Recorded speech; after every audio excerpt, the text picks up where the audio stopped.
പകരച്ചുങ്കത്തിൽ ഇന്ത്യയെ വെല്ലുവിളിക്കുന്ന അമേരിക്കയ്ക്ക് ഉചിതമായ മറുപടി നൽകി കേന്ദ്ര ധനമന്ത്രി നിർമ്മല സീതാരാമൻ. എണ്ണ എവിടെ നിന്ന് വാങ്ങണമെന്ന് ഇന്ത്യ തീരുമാനിക്കും.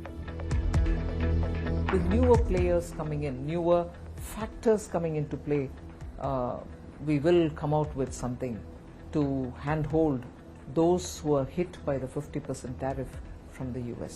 This has been said earlier. I've met up with the delegations when I went to Chennai in recent past few days.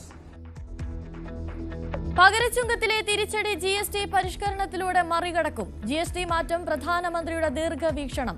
Nirmala സീതാരാമന്റെ പ്രതികരണം news 18 group editor chief Rahul ജോഷിയുമായുള്ള അഭിമുഖത്തിൽ.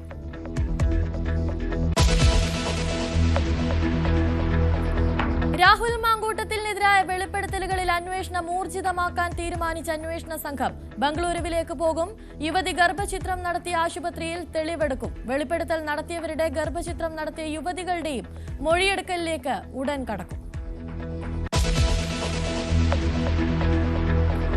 ധർമ്മസ്ഥല കേസിൽ അന്വേഷണ സംഘത്തിന്റെ നിർണായക നീക്കം. ആക്ഷൻ കൌൺസിൽ അംഗം മനാഫിനെ ചോദ്യം ചെയ്യും.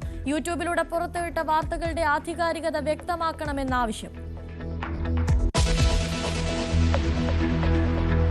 ഇടുക്കിയിലെ ഓണക്കാല ടൂറിസത്തിന് തിരിച്ചടിയായി മഴ. സഞ്ചാരികൾ കാര്യമായി എത്തിയില്ല. മൂന്നാറിലടക്കം ടൂറിസ്റ്റുകളെ പ്രതീക്ഷിച്ച് നടത്തിയ ഒരുക്കങ്ങൾ വെറുതെയായി.